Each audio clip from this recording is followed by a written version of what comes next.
Bien, amigos televidentes, y continuamos con el segmento Recomendaciones Médicas y tenemos hoy como invitado a nuestro cirujano bariátrico de casa, el doctor Steve Enríquez. Bienvenido una vez más, doctor. Muchísimas gracias, doctor Méndez. Buenos días a todos los televidentes que nos están viendo en casa. Siempre es un placer poder estar aquí contigo y a platicar un poco sobre temas de gran importancia de la medicina. Y algo bien admirable, amigos televidentes, que médicos que tienen deseo de educar en salud a todo nuestro pueblo nicaragüense vengan desvelados después de un turno extenuante.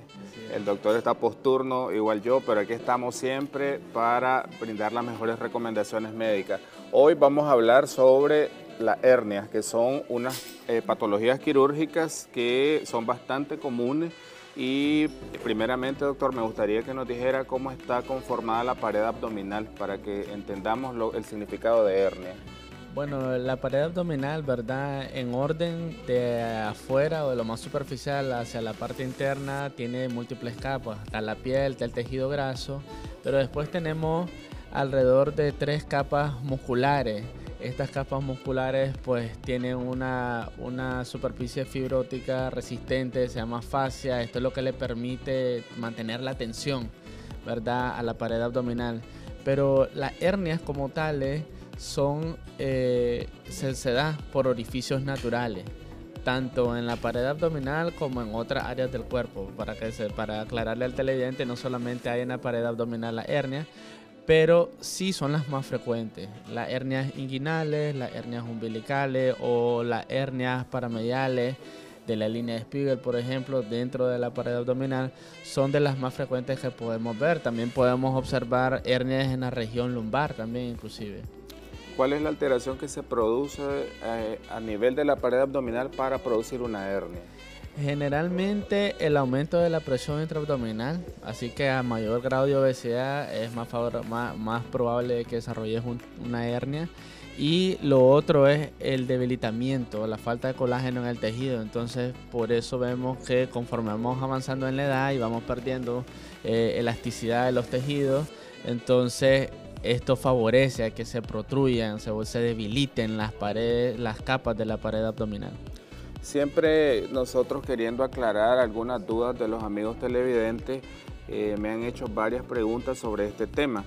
Sabemos que existen múltiples factores de riesgo. Uno de ellos es realizar, por ejemplo, ejercicio físico fuerte sin fajarte.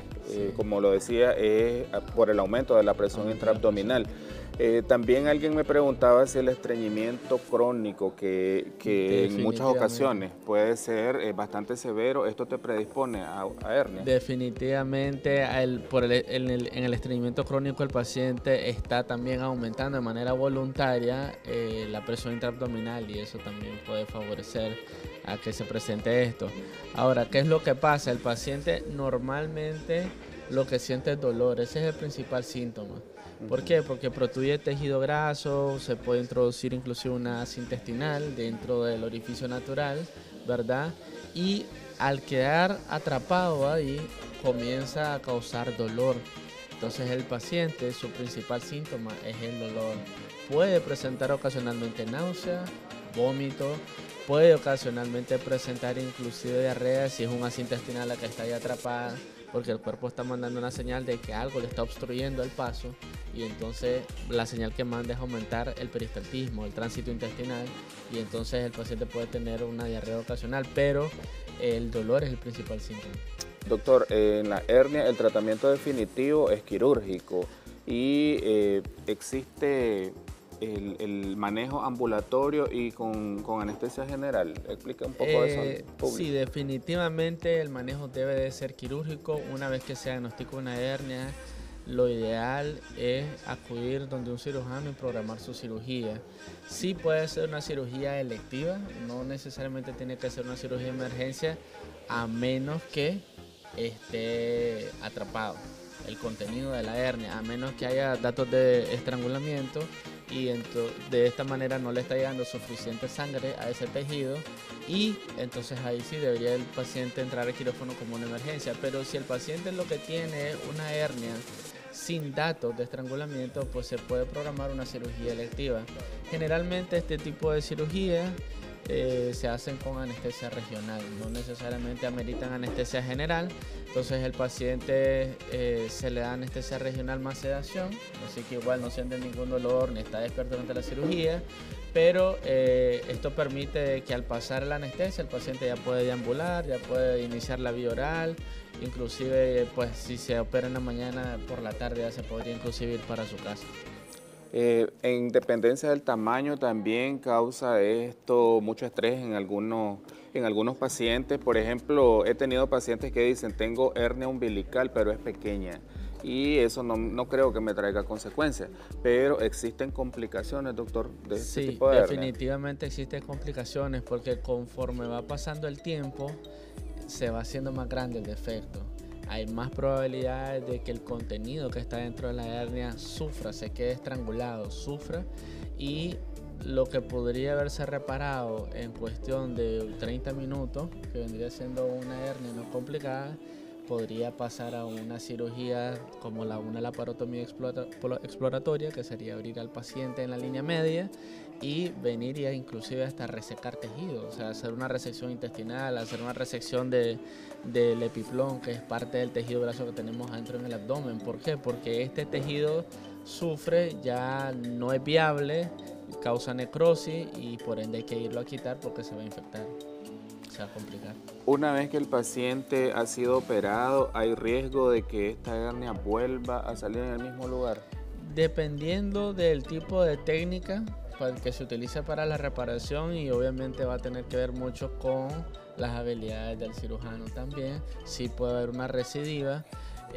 Hoy por hoy pues la técnica ideal es la sin tensión, utilizando prótesis, que viene siendo una malla de polipropileno, ¿verdad? Porque esto no garantiza que al momento de la cicatrización haga un reforzamiento de la pared abdominal y por ahí no vuelva a presentarse la hernia.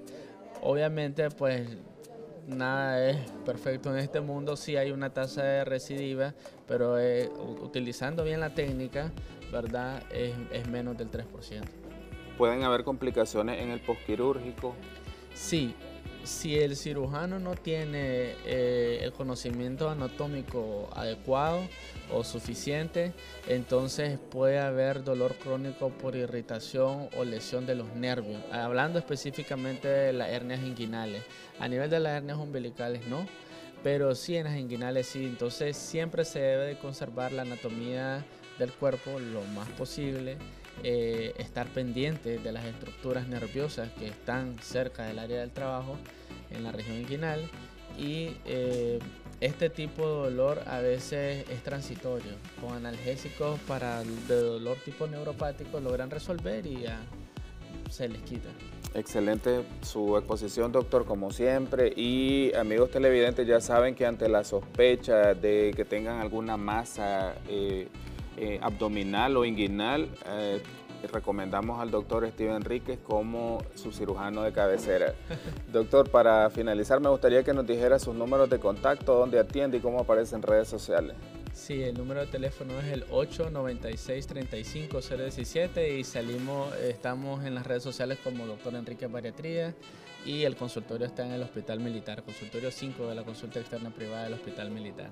Y muchísimas gracias por la invitación, siempre un placer poder compartir acá contigo. Le agradecemos siempre su disposición con la revista, y amigos televidentes, no se retiren que continuamos con más sorpresas en la mejor revista de Nicaragua, Primera Hora.